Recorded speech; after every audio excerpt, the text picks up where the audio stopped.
संयुक्तं नित्यं ध्यायन्ति योगिनः कामदं मोक्षदं चैव ओंकाराय नमो नमः। अज्ञानतिमिरान्धानां ज्ञानाञ्जनशलाकया नेत्रैरुन्मीलितं येन तस्मै श्रीगुरुवे नमः।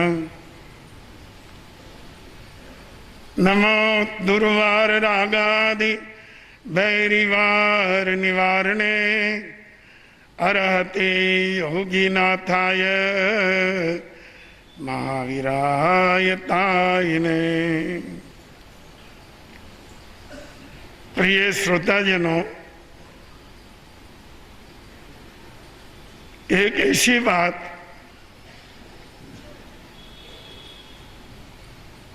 जिसको समझते भी हैं और नहीं भी समझते,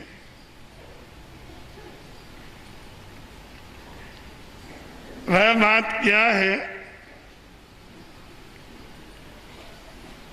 व्यक्ति अपनी पीड़ा को तो समझता है, पर अन्य की पीड़ा को नहीं समझता। पीड़ा तो एक ही है।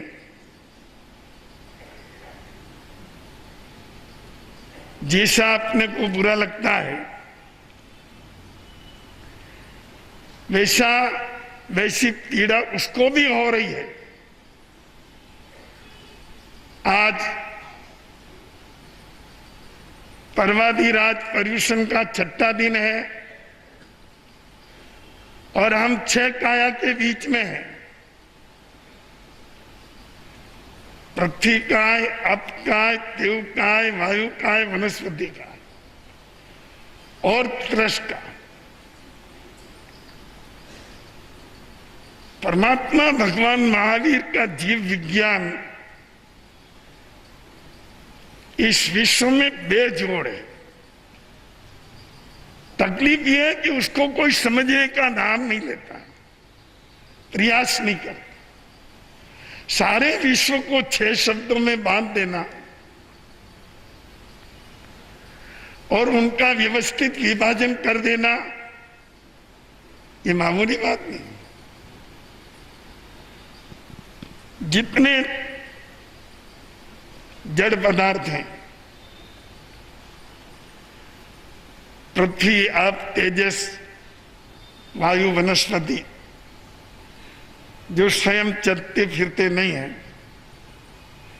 उनमें भी अलग अलग विभाजन। पृथ्वी क्या है, अब क्या है, तेजस क्या है, वायु क्या है, वनस्पति क्या है, सभी का बराबर स्वरूप ज्ञान। और त्रस्त क्या है, उसका भी विवेक। इतना सुंदर इस जीव जगत का विभाजन आपको विश्व में कहीं नहीं मिलेगा। 2 चीजें मिलती है, जड़ चेतन, ये सब जगह मिलती है। वो तो सामने दिख रही है कि कुछ चीजें जड़ है और कुछ चैतन्य है, पर इनमें भी आत्माएं हैं। उनके अंदर भी सुख और दुख के अनुभव करने की क्षमता है। उनको भी पीड़ा होती है और उनको भी भय लगता है। हम व्यक्त कर सकते हैं, वो व्यक्त नहीं कर सकते। व्यक्त करने के लिए साधन चाहिए, वो उनके पास नहीं है। अन्यथा ये पृथ्वी जिस पर आप बैठे हैं, ये भी आत्मा में है। पानी जिसका हम प्रतिदिन उपयोग करते हैं, वो भी आत्मा में है। आग जलती है, वो भी आत्मा में है। वायु चलती है जिसमें हम श्वास लेते हैं, वो भी निर्जीव नहीं है। और वनस्पति निर्जीव नहीं है, ये तो वैज्ञानिकों ने भी अब मान लिया, पहले नहीं मानते थे। जब से जगदीश चंद्र बसु ने वैज्ञानिक प्रयोग करके ये सिद्ध कर दिया कि वनस्पति को भय लगता है जब कोई कुल्हाड़ा लेकर के आता है, और वनस्पति को भी हर्ष होता है जब उसको कोई खाद पानी देता है।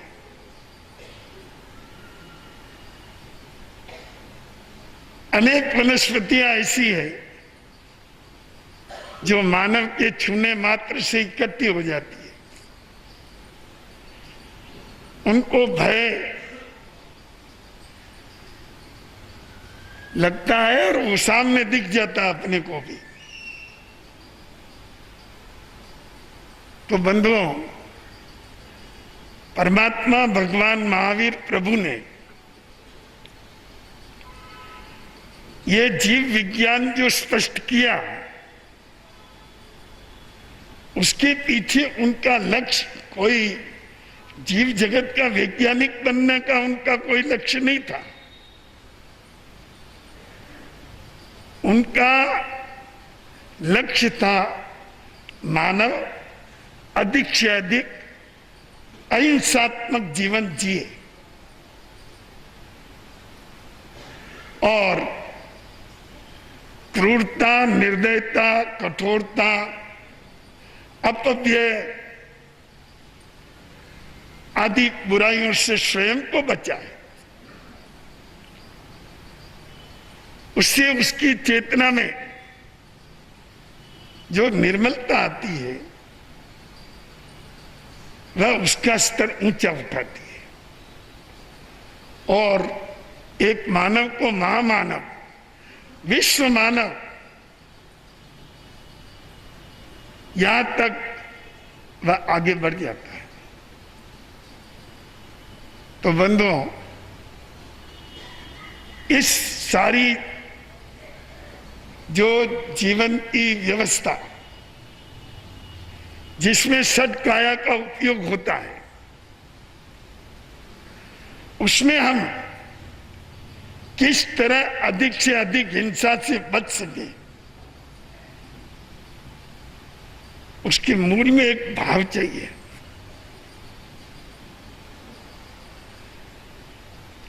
वह भाव अपने मन की कोमल संवेदना है, उसका नाम करुणा है।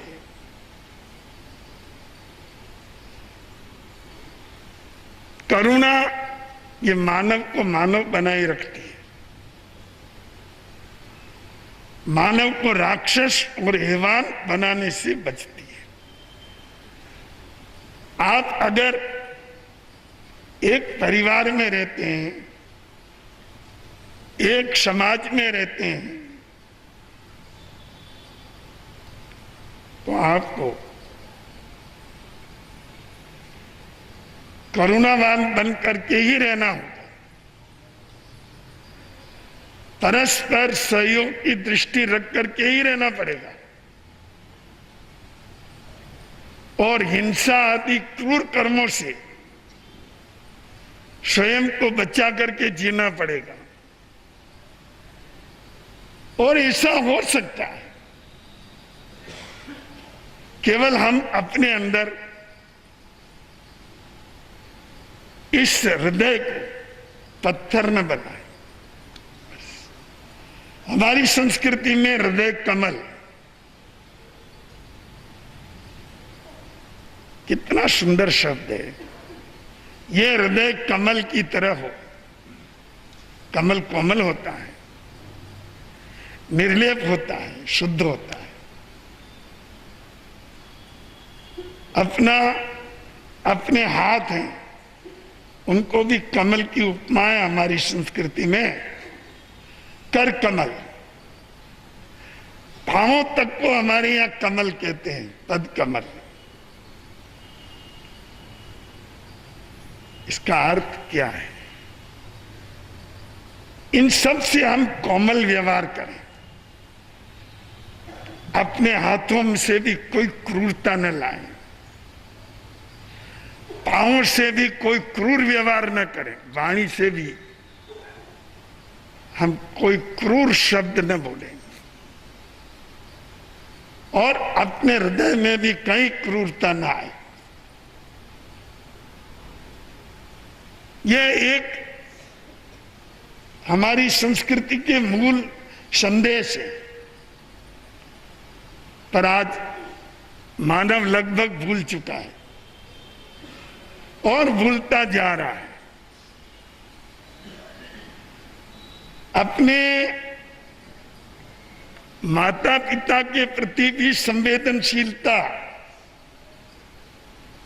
कितनी रह गई है। उपभोक्तावाद की आंधी इतनी तेजी से चली कि हमारे सारे मूल्य ढह गए। व्यक्ति केवल अपनी स्वार्थ पूर्ति में अहर्निश उसी में लगा रहता है। न माता पिता नजर आते हैं, न गुरु नजर आते हैं, न धर्म नजर आता है, न साधना नजर आती है, न ज्ञान नजर आता है, न ध्यान नजर आता है, न सेवा नजर आती है। जब तक हम इस उपभोक्तावाद को कम न करेंगे, अपनी जरूरतें कम न करेंगे, अपनी विलासिताओं को सीमित नहीं करेंगे, हम जब तक सादगी में नहीं आएंगे, वहां तक करुणा की आराधना नहीं हो सकती। सबसे पहले तो व्यक्ति को अपने आसपास करुणा का विस्तार करना चाहिए।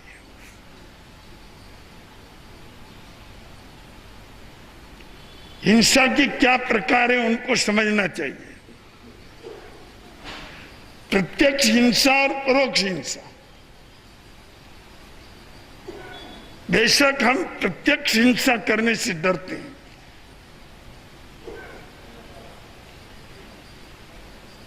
किसी चींटी के लिए भी अगर कोई कह दे कि तू इस पर प्रहार कर, तो अपना मन नहीं करेगा।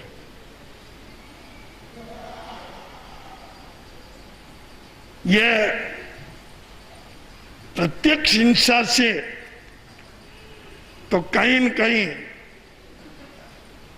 हम जरा संवेदनशील हो जाते हैं, पर परोक्ष हिंसाएं कितनी हो रही है और उसमें हम निमित्त बन रहे हैं।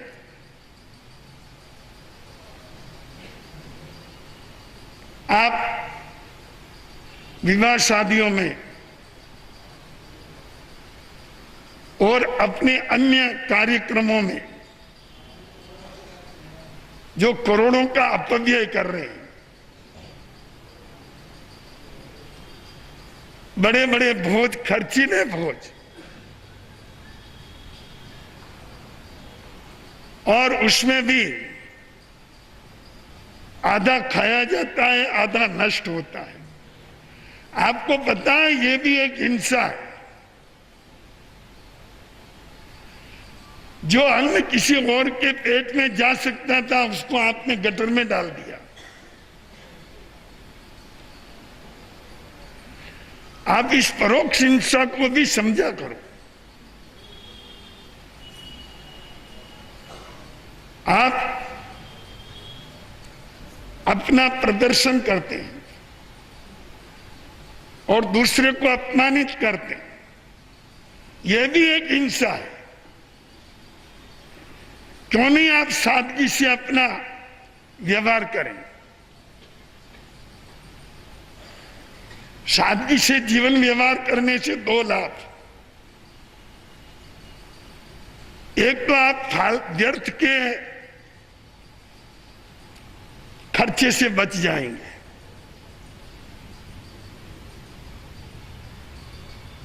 व्यर्थ के खर्चे से व्यक्ति बर्बाद होता है और हजारों परिवार बर्बाद हो रहे हैं। हमारा अनुभव है कि भीतर से आपका समाज बहुत खोखला है।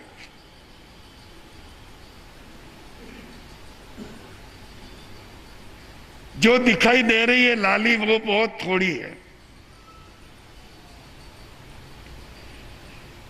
दूसरा लाभ ये होगा कि समाज में होड़ रुक जाएगी।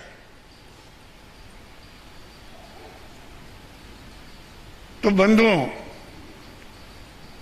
जितने भी व्यर्थ के ये आडंबर और दिखावा है, अगर हम उनसे भी बच जाएं और सीमित साधनों में अपने कार्य की संपूर्ति करें तो ये परोक्ष हिंसा से भी आप बच सकते हैं। तीन चीज जीवन मरण परण सस्ता हो और आपकी समाज में किसी गरीब को भी जीने का रास्ता हो। झोंपड़ी से लगा करके महलों तक, ये तीन काम सब जगह होते हैं। जन्म होता है बच्चों का, सब जगह होता है,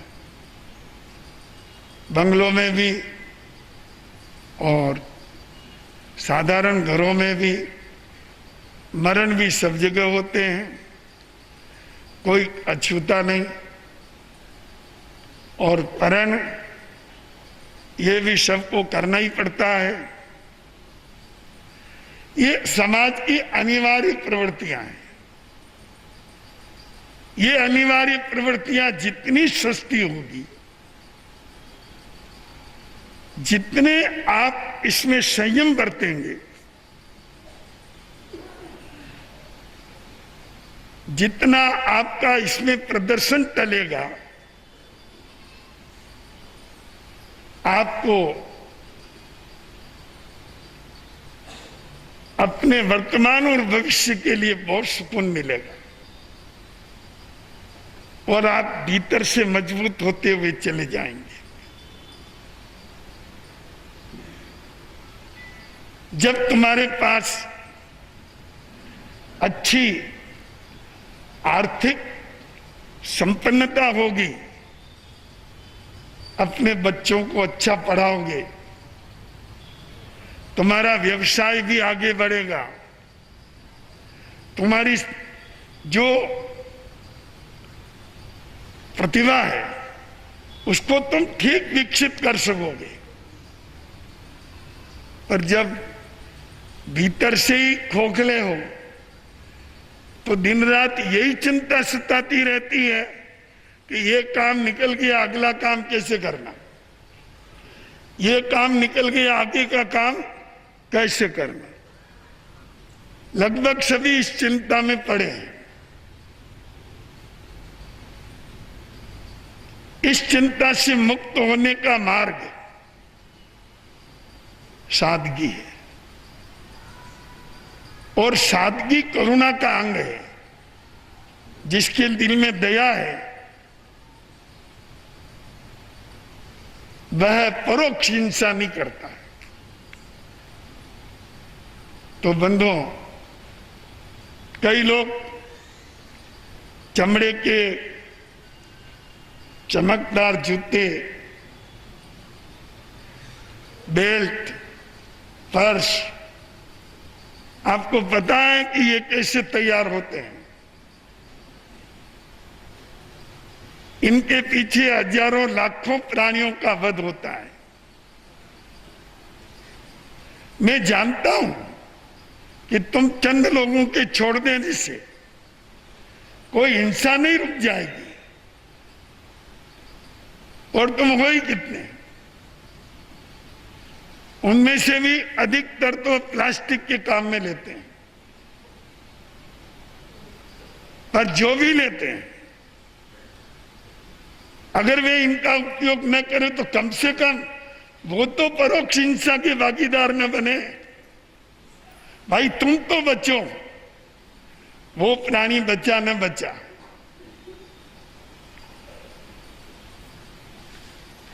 पर तुम तो किसी जीव हत्या के भागीदार न बनो उस वस्तु का उपयोग करके।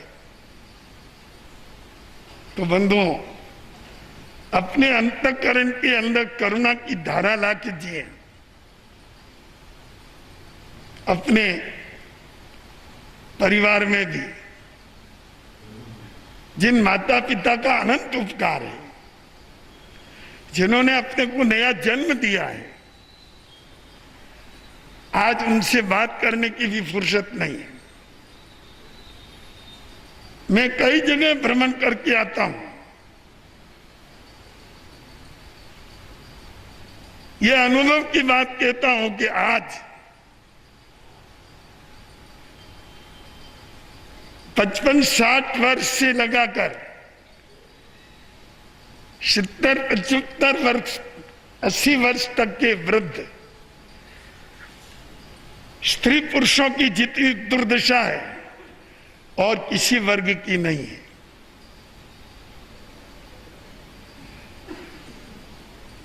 बच्चों का ठीक पालन पोषण हो रहा है, पढ़ाई हो रही है, अगर वहां कोई कमी है तो उसकी पूर्ति हो रही है, प्रयास चल रहा है। जवान कमा रहे हैं, खा रहे हैं, भाग दौड़ करके भी आराम से जीने की कोशिश में लगे हुए हैं, उनको कुछ मिलता है। बच्चों के लिए सैकड़ों छात्रावास हैं और कई योजनाएं हैं। पर 65 वर्ष से लगा करके 60 वर्ष से लगा के 75 वर्ष 80 वर्ष तक के बुढ़ों के लिए हमारे समाज में क्या है? सोचिए। अगर फैक्ट्री पर जाते हैं, दुकान पर जाकर के बैठते हैं, कारोबार बच्चों ने संभाल लिया, वहां कुछ बोलते हैं तो लड़के कहते हैं पापा जी युग जमाना बदल गया, ये व्यापार की लाइन भी बदल गई, आप हमको करने दीजिए, बीच में डिस्टर्ब न करें। वहां भी उसका कोई उपयोग नहीं। अगर अपने बंगले में, अपने फ्लैट में बैठे रहे तो स्त्रियां कहेगी, बहुएं कहेगी पापा सारी दिन यहाँ क्या करते हैं। और महिलाओं की हालत तो और खराब।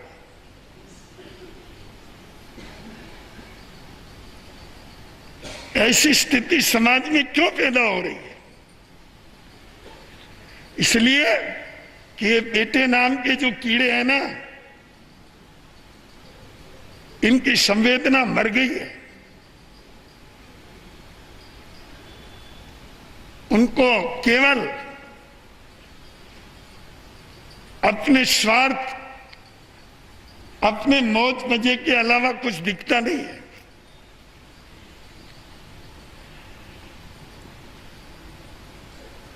ये बात कड़वी जरूर है पर सच है। इस सच का हमने अनुभव किया है। कोई भी बुढ़ा बुढ़ी रोएगा तो किसके सामने रोएगा? गुरु के सामने ही तो रोएगा। उनके माता पिता तो है नहीं, बेटे उनकी सुनते नहीं।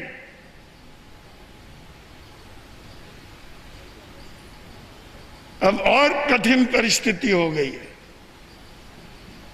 बंधुओं, गांव के अंदर थे तब तो ठीक है, चलो बाहर आ जाते, कई साथी मिल जाते, बुढ़े बुढ़े चबूतरे पर बैठ जाते, बातें करते, 2-4 घंटे सुबह शाम आराम से निकल जाते।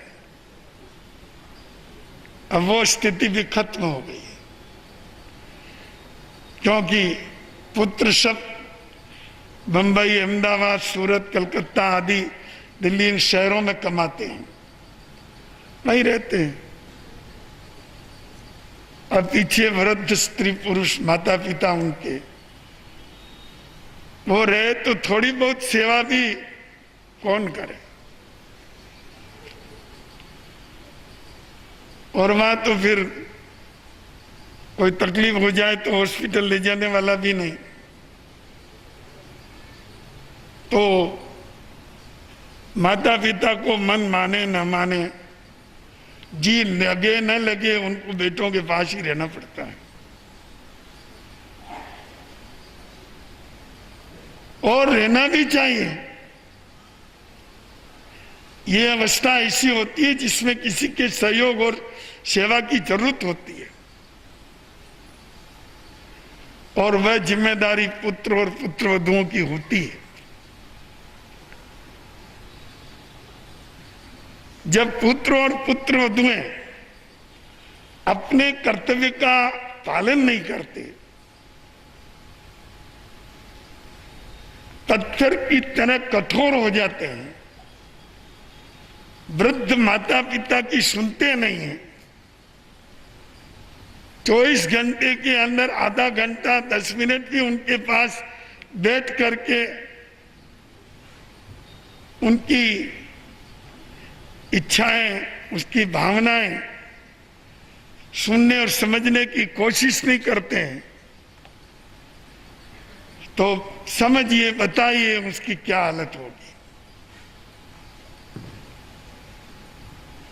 मैं नहीं कहता कि सब पुत्र पुत्रवधुएं ऐसी है, सबकी बात कभी हो ही नहीं सकती, पर हां प्रतिशत घट रहा है।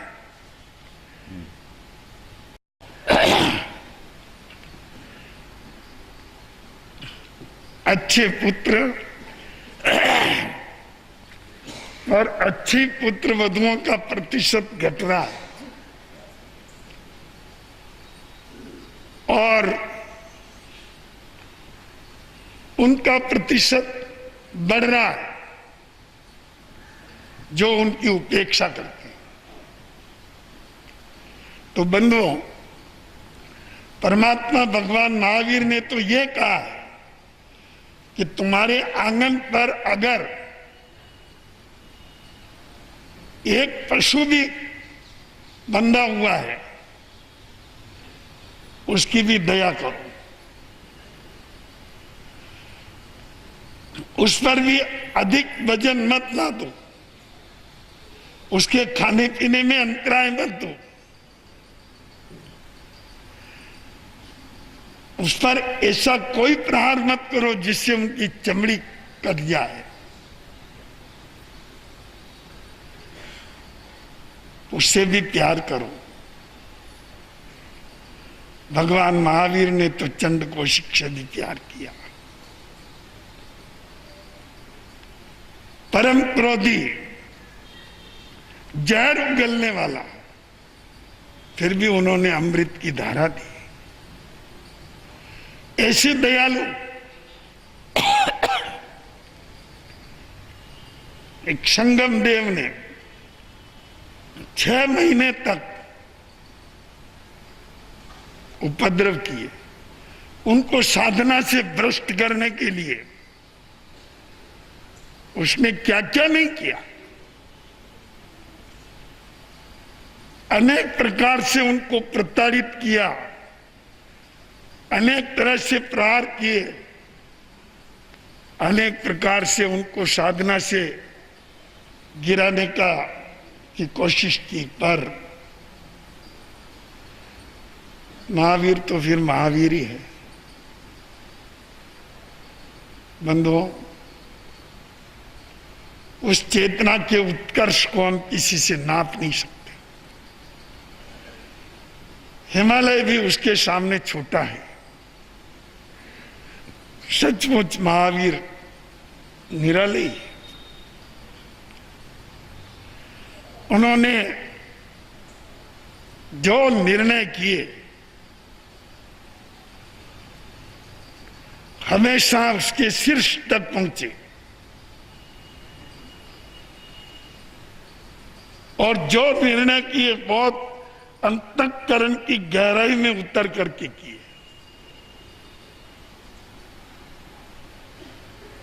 संगम के भयंकर उपद्रवों के बाद भी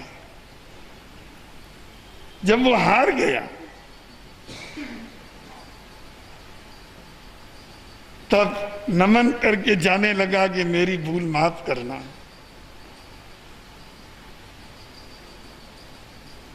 मैंने तुमको एक मिट्टी का ढेला समझा, पर तुम तो वज्र से भी और वज्र, इतने सुदृढ़ व्यक्ति निकले कि मेरे उपद्रवों का आप पर कोई असर नहीं हुआ। क्षमा करें, हार के जा रहा हूं। आज स्वर्ग का देव हार गया और एक धरती का पुत्र जीत गया।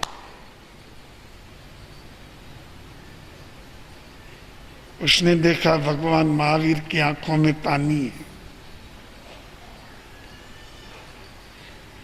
संगम ने कहा, अरे आपकी तो आंखों में पानी आ रहा है, ये क्यों?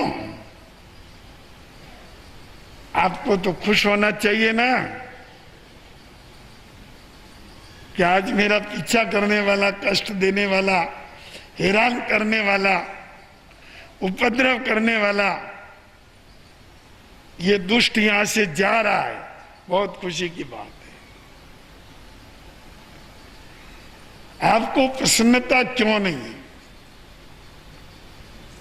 परमात्मा भगवान महावीर ने कहा, संगम, मुझे दुख इस बात का है कि मेरे निमित्त से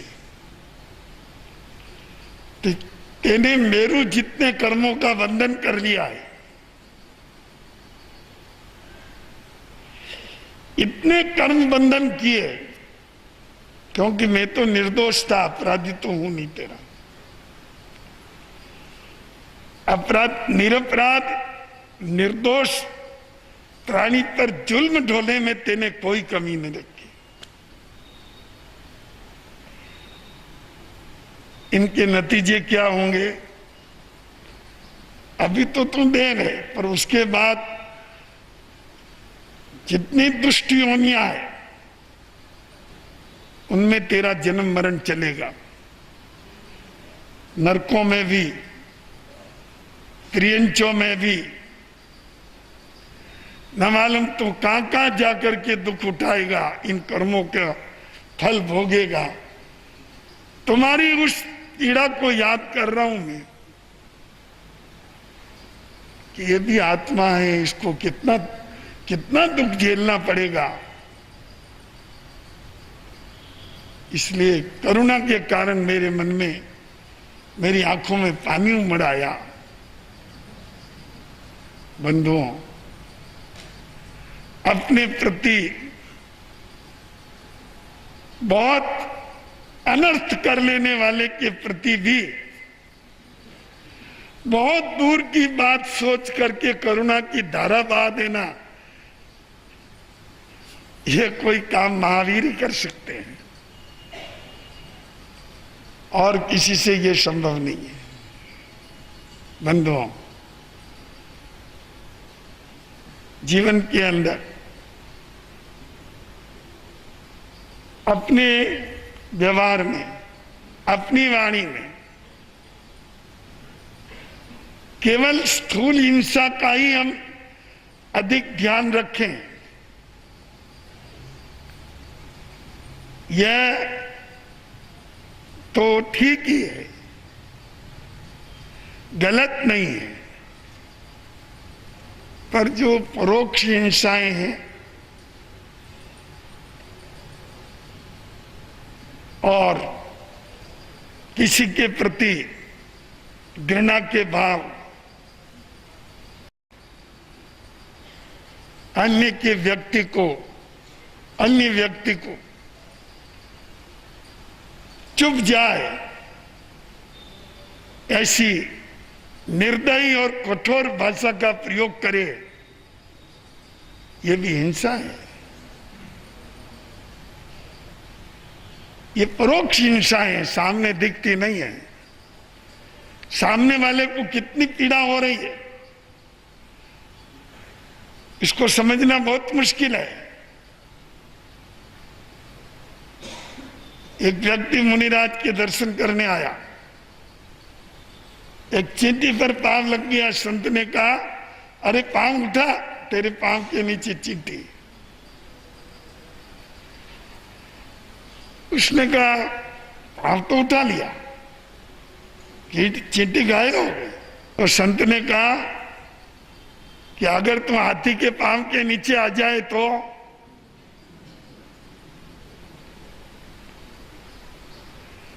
बोलने की ऐसा ही होता रहता है, नहीं नहीं वहां तो मेरा कचूमर निकल जाए।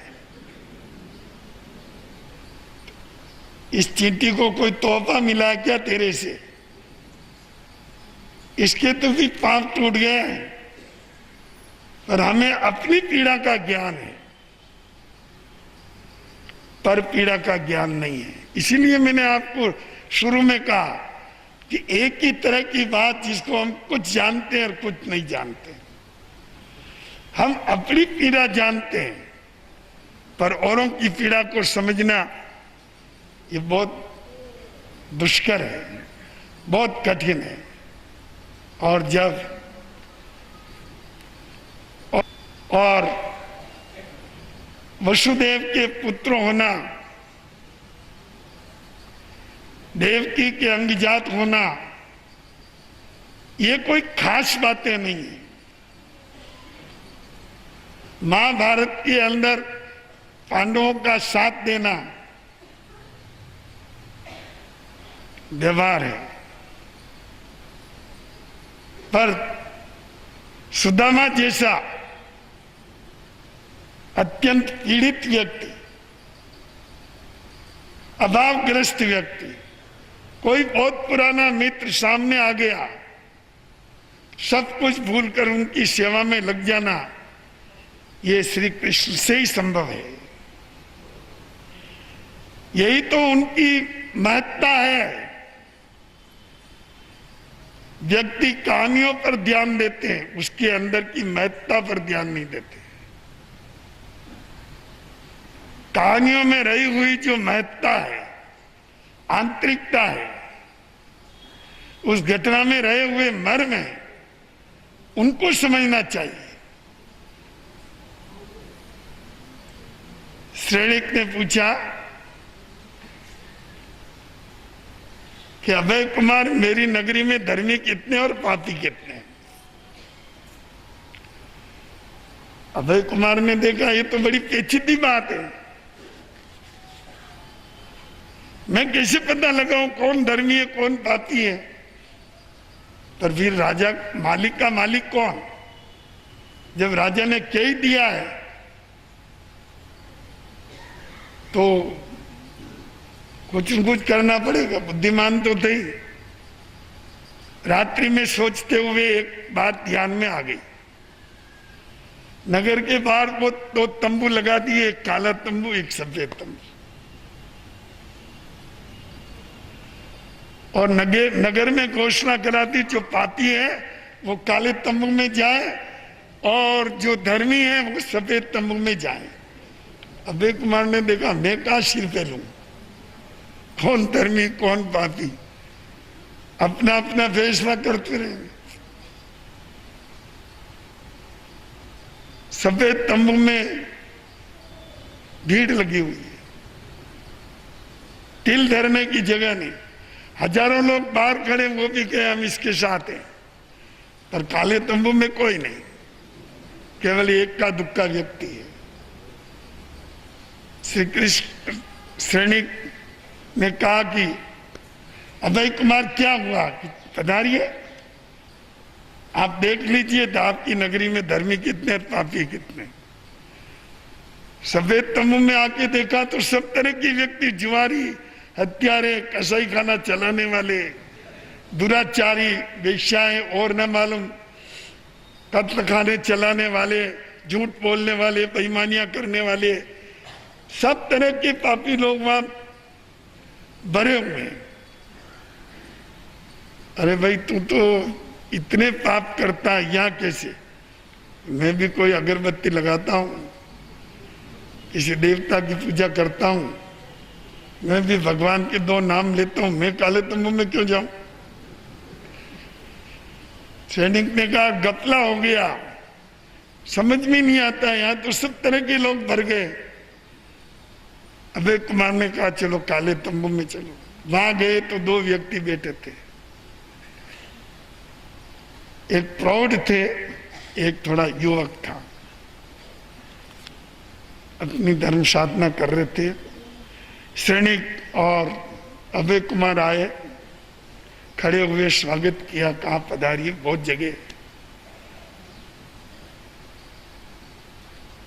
अरे तुम इस काले तंबू में क्यों? कहा आपने कहा जो पापी हो वो काले तंबू में जाए। हमने पाप किया है। अरे तुम कैसे पाप? तुम तो भगवान महावीर के बहुत गहरे उपासक हो, तुम्हारा तो बड़ा नाम है जिनदास का। उन्होंने कहा महाराज जिसकी जो जानता है। तो भाई मैंने कोई पाप किया इसीलिए तो बैठा हूं। तो सैनिक को दिलचस्पी हो गई। उन्होंने कहा अच्छा भाई तो बताओ तुमने क्या पाप किया? उस लड़के ने कहा मैं आपको अपने जीवन की घटना सुनाता हूं। क्या मैंने पाप किया? मेरे पिताजी नहीं है, एक माँ है, पत्नी है। हम इतनी गरीबी में आ गए कि 2 टाइम का खाना भी हमारे लिए मुश्किल हो गया, कर्जा हो गया। मैंने माँ को कहा माँ आज्ञा दो, कहीं विदेश जाके कमाओ। अकेला बेटा कहाँ जाएगा, हम यहाँ अकेले रह जाएंगे, क्या करूँ जी? यहाँ तो कोई रास्ता ही नहीं दिख रहा। बंधुओं, माँ ने कहा कल चतुर्दशी है, पौषशाला में जाना, जिनदास श्रावक के गले में एक कंठा पड़ा रहता है जो हीरों से जड़ा है, उठा के ले आना। अरे माँ चोरी करूंगा, करनी पड़ेगी, मेरी आज्ञा है। बहुत दबाव दिया तो गया और कंठा उठा के ले आया। उसने कहा माँ ले आया हूं, क्या करूं? क्योंकि उस दिन जिनदास के पोषक था, उनको तो कुछ बोलना ही नहीं था। दूसरे दिन माँ ने कहा उनके यहाँ गिरवी रख के पैसा लिया। अरे कंठा तो उनका ही है, कोई बात नहीं, मैं जानते हूं जिनदास क्या है। गया, कंठा रखा, मुझे कुछ धन की जरूरत है, ले जाओ, दिया, व्यवसाय किया, खूब अच्छा चला और संपन्न हो गया। एक दिन माँ ने कहा तेरी कंडीशन क्या है? अच्छी है, आर्थिक परिस्थिति बहुत मजबूत है, तो जा ऐसा लेके जा, कंठा लिया। अरे माँ कंठा तो उनका ही है, पैसा वो तभी लेंगे जब तुम कंठा लोगे, नहीं तो वो लेने वाले नहीं है। जाके लिया हुआ धन दिया, जिनदास ने कंठा रख दिया, ले जाओ तुम्हारी चीज।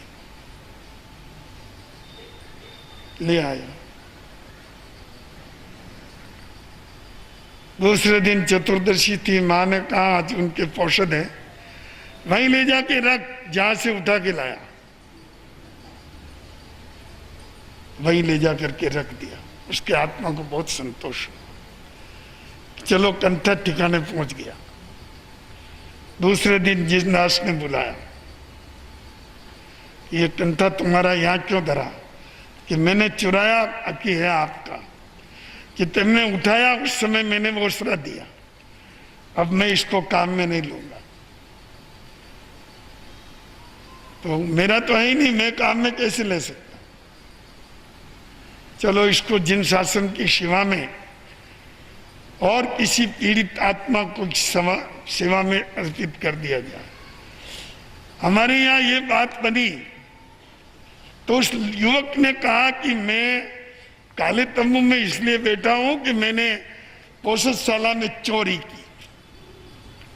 चोर व्यक्ति को सफेद तंबू में बैठने का हक नहीं। पर जिनदास ने क्या कहा ये समझो आप। उसने कहा कि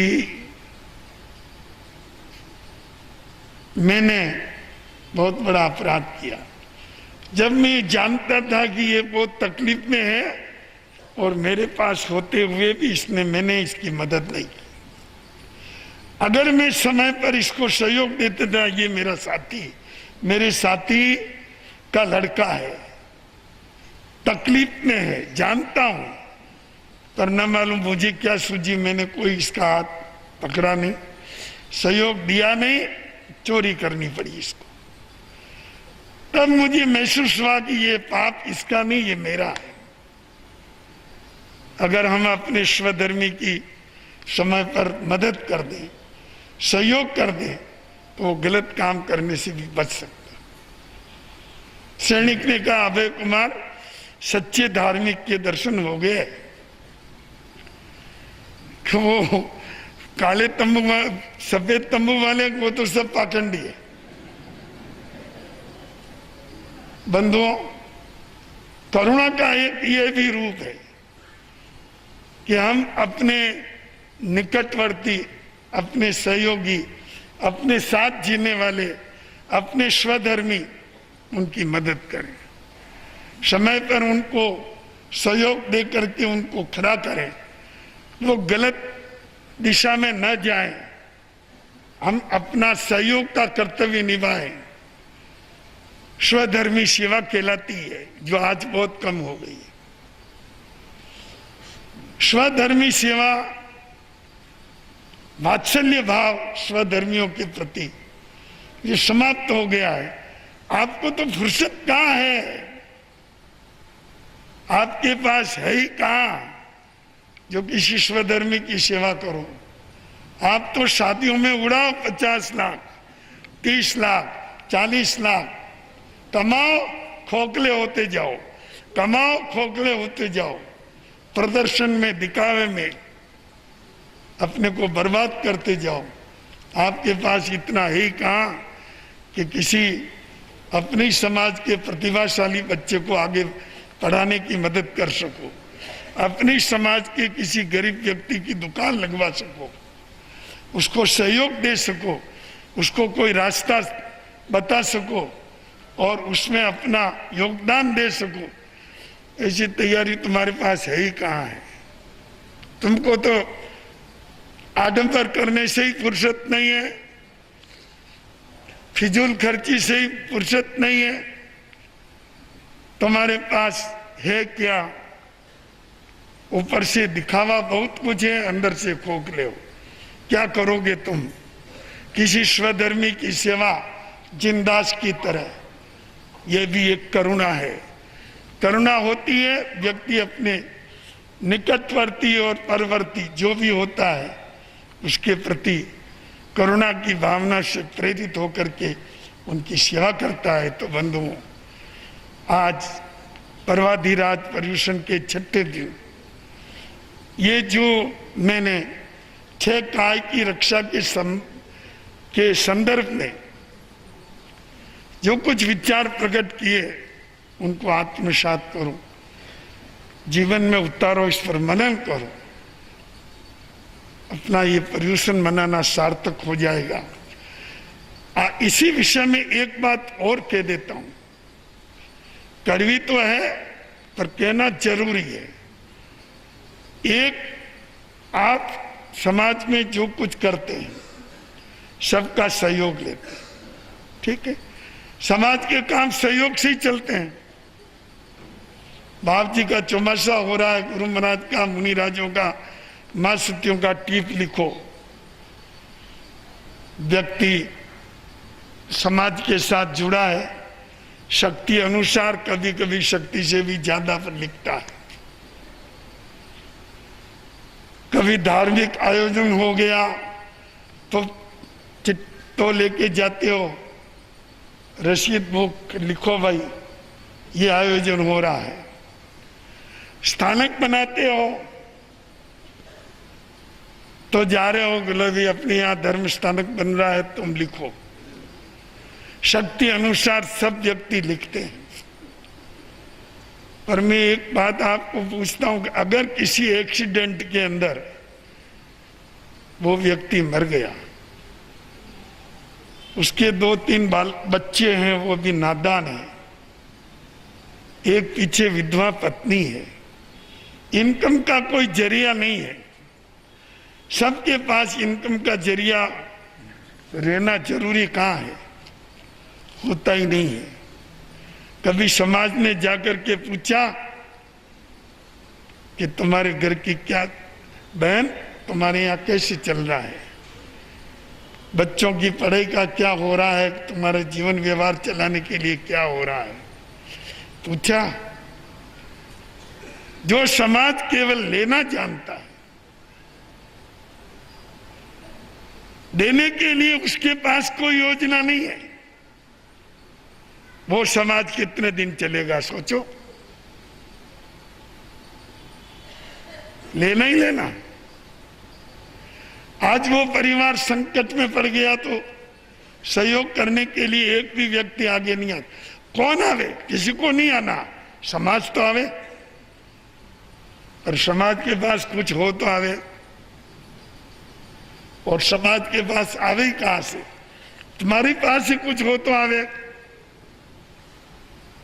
तुम तो आडंबरों में, दिखावों में, बड़े बड़े भोज में और इनके अंदर इतना व्यय कर देते हो कि 10-20 वर्ष का कमाया साफ हो जाता है। क्या दोगे तुम स्वधर्मियों की सेवा के लिए? तो बंधुओं, करुणा का एक ये भी स्वरूप मैंने आज आपके सामने रखा। मनन करना, आज के प्रवचन का यही सार है। आत्मसात करें। आनंद आनंद। गुरु आरती।